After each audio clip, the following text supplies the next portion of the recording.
యుద్ధ రంగంలో మనం ఉన్నాం. మన ముందు ఎన్నో రకాల పోరాటాలు ఉన్నాయి. మనం కృంగిపోయే పరిస్థితుల్లో ఉండకూడదు. ఎదిరించి పోరాడే వీరుల జాబితాలో ఉండాలి.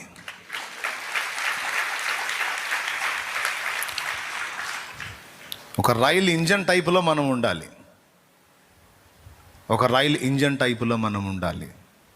రైలు ఇంజన్ వెనక బోగిలు ఉంటుంది, పెద్ద రైలు ఉంటుంది కదా, దాని టైపులో మనం ఉండాలి. రైలు ఇంజన్ ఎప్పుడైనా దాన్ని ట్రాక్ మీద గేదె అడ్డు వచ్చిందని ఎప్పుడన్నా దిగులేసుకొని ఆగిద్దా?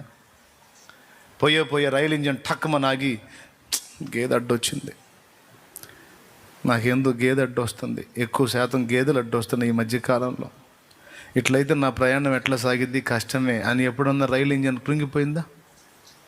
రైలు ట్రాక్ మీద పాములు తిరుగుతుంటాయి, ఏందో అన్నీ నాకే ఎదురు వస్తున్నాయి, ఇప్పుడు పాములు కూడా తిరుగుతున్నాయి, నాకు అడ్డం వస్తున్నాయి, ఏం చేయాలో ఏమో నాకేం అర్థం కావట్లా, అన్నీ నాకే ఎదురు వస్తున్నాయి అని ఎప్పుడన్నా రైలు ఇంజిన్ ఆగిందా?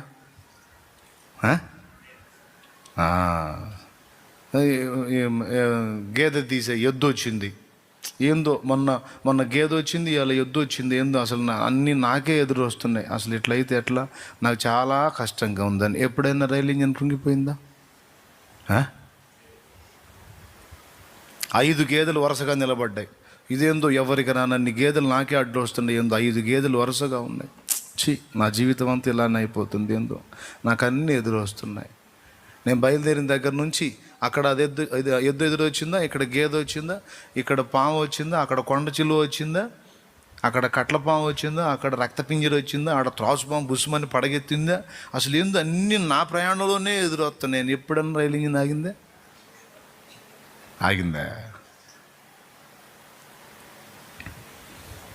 ఆగదు. మర్యాదగా అవి పక్కకు పోతే సరి, మర్యాదగా అవి పక్కకు పోతే సరి, లేకపోతే కొడితే పీసే. దేవునికి స్తోత్రం. కొంతమంది మనుషులు వాస్తవంగా వాళ్ళ కెపాసిటీ ఎంత అంటే రైలు ఇంజన్ లాంటోళ్ళు.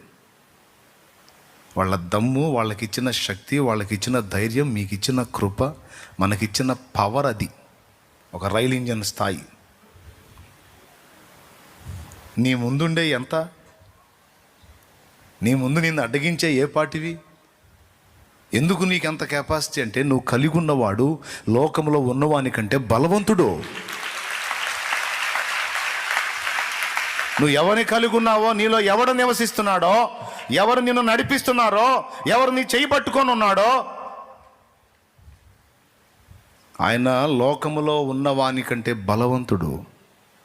ఈ ఒక్క మాట చాలదు. అలాంటి బలవంతుడు నీకు తోడయుండి నీలో ఉన్నాడు. నిన్ను ఎదిరించి నిలవగలిగేది ఏది? నువ్వు సింగిల్గా అయితే ఓ మనిషివి కాబట్టి నీ యాత్రలు అన్నీ అడ్డొస్తే కృంగిపో. కానీ ఇప్పుడు నువ్వు సింగిల్గా లేవు, నీతో ఆయన ఉన్నాడు, నీలో ఆయన ఉన్నాడు.